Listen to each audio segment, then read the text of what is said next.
See, what happens is if you're not aware of the chapter, it shows me that you have not gone through it. Whatever explanation, even if I would have taken up a class and done, you would have not revised it. I would try to just update with all whatever is covered in explanation 1 and 2. The chapter's name is The First Empire, and there in the beginning, in the first paragraph, we talked about the empire, what exactly an empire is. So, empire is where 2 or 3 generations have one or more kings as powerful ones who had been able to accommodate huge success in maintaining the administration of their kingdom. And one such kingdom was that in the Magadh dynasty.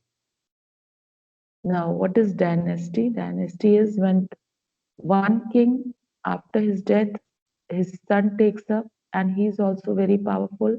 When he dies, his son takes up the throne, he is also very powerful, and so on.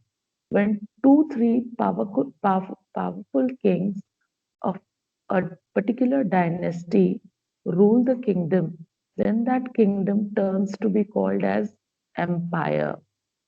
Now, the quality of an empire is that it is huge. नहीं देंगे नौरंगी है क्या को देती मेरी है वो तुम्हारे भाई की भी नहीं आएगी कैसे नहीं बेल्ट का किसको कहा saying आएगी कैसे भी नहीं. I don't want to listen any shit on this online class. Everything gets recorded. Your parents also don't bother what you all do on the screen once you are online. Is this the way to talk to your parent? Or are you talking to your servant? When I'll be going through the recording, I will know who was speaking. If you want, I can leave a message also who was speaking. There's a flash in the icon with your name when you open your mic. The mics which are open will be of lighter color icons than the mics which are closed. I will tell you the name of the person who was misbehaving with their parent. Okay, anyways. So we talk of the Mauryan Empire. Now, Mauryan Empire was a very huge empire and it had all the powers in the hands of a man called Chandragupta Maurya. After that, his successor, Bindusara, and after him was Ashoka. So there was a series of rulers who were efficient enough, strong enough. So we talk of Chandragupta Maurya. His time slot is given 321 BC to 297 BC. Now he was a common person. He was a common boy. He was in Vindhyas. He was found in Vindhyas forest by a man called Chanakya. Now he was a very able man, a very learned man. Chanakya was working in the court of the Nanda rulers. Now Nanda rulers were very cruel. So what they did was they insulted Chanakya and threw him out of their kingdom. So Chanakya took that insult and he was roaming around when he found Chandragupta Maurya in the Vindhya forest. He trained that able boy. He was very capable, very strong, very brave. So he molded that child, and later on, with the help of Chandragupta Maurya, he was able to dethrone the Nanda rulers. The last among the Nanda rulers was Dhanananda. Dhanananda was defeated by Chandragupta, and it was then that the Mauryan dynasty began.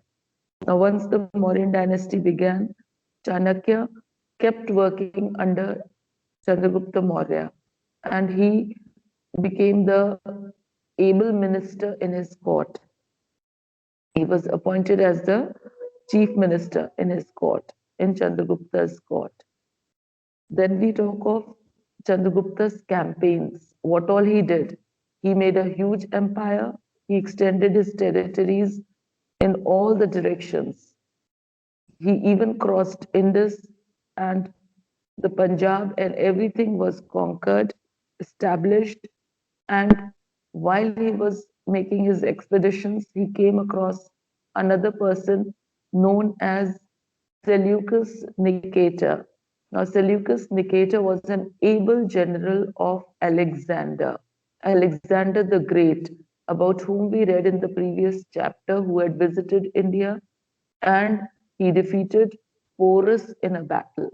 Okay, but then Alexander had to return back to Macedonia. So, what he did was he appointed his able and efficient general called Seleucus Nicator in his place, and he went back. Alexander went back. So, Seleucus Nicator, once Alexander went away, he became very powerful. He started establishing himself as the king of that place. So, Chandragupta, he went there, he conquered him, and subjugated his powers. And while doing so, he also married the daughter of Seleucus Nicator. So once the matrimonial alliance was made, that means matrimony means shadi. So once this matrimonial alliance was made, things became easy for Chandragupta because now he knew that Seleucus Nicator will no longer be a threat to him, will no longer bother him.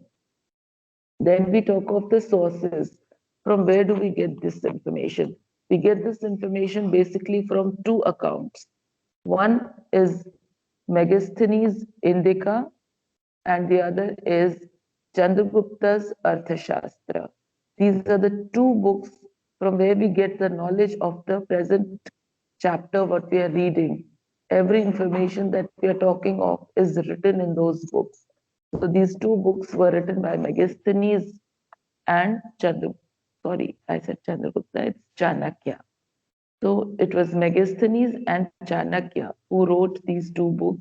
Megasthenes wrote Indika and Chanakya wrote Arthashastra. Then there is an account telling you about the details about these kings of the Mauryan dynasty. So they were the kings with huge kingdom. Patliputra was their capital.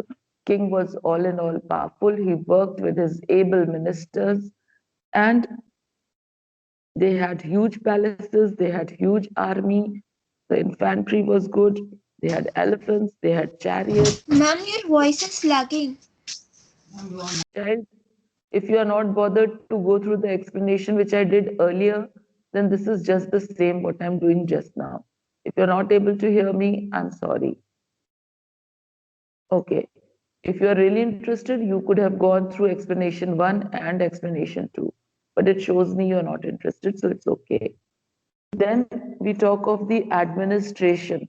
Now, administration, again, we know about it through these books only. The sources are basically these two books, which were written by Megasthenes and Chanakya. So, administration, they tell us that it was divided into, first, it was the central administration, which was looked after by the king. He was centrally all in all powerful. He had few council of ministers to help and guide him. And he had an able chief minister called Chanakya to guide him administer the politics of the place. Then, after the central administration, there were divisions called provinces. Each province was looked after by a prince. That means a huge area, which was called a province, was looked after by a prince. So there were a number of princes looking after various provinces. Then these provinces were further divided into districts. Now, each district had its head called Pradeshtha. Pradeshtha was the head of the district. So now this is center. This is the central administration, overall administration looked after by the king. Under him were the provinces, which were looked after by the princes. The prince used to look after these provinces. Then under each province was number of districts. Each province had number of districts. Okay, number of districts among them. Now, we will talk of one province, and under that province, they had number of districts. Now, each district was looked after by pradeshtas. There were various pradeshtas who were also helped by rajukas and yuktas to look after the district. Clear? Now, each district, clear? First is central, king. Provinces, princes. The prince used to look after the province. Each province was further divided into district. Each district was looked after by Pradeshta along with Rajukas and Yuktas. Now, each district was divided further into villages. There were a number of villages under one district.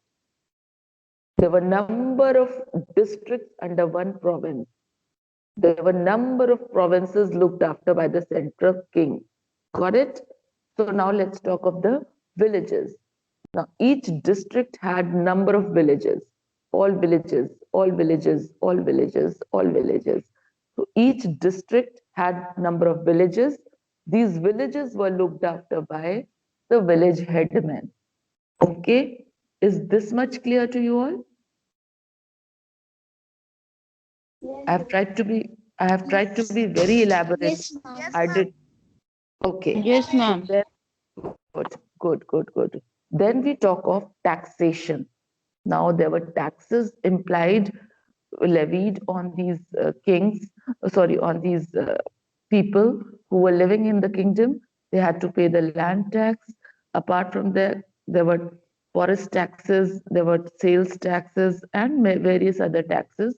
And all the money that was collected was a support system to maintain a large army and to look after the administration of the kingdom. Then we talk of army. The army was huge. It had 600,000 foot soldiers. It had 30,000 cavalry, sorry. There were 9,000 war elephants and there were nearly 8,000 chariots. So they have given you the details about the army strength. It was a huge army. Then in the next heading, they talk of trade. Now the trade and commerce was flourishing at that time. They were trading with other nations, so other countries as well. And which were the countries? They were China, Egypt, and Sri Lanka. These were the three countries who were trading at that time with the Magadhan Empire, which they had built up, the Mauryan Empire. Magad was a place, okay? It was one of the Mahajanpadas, if you remember. So today we begin with a fresh heading called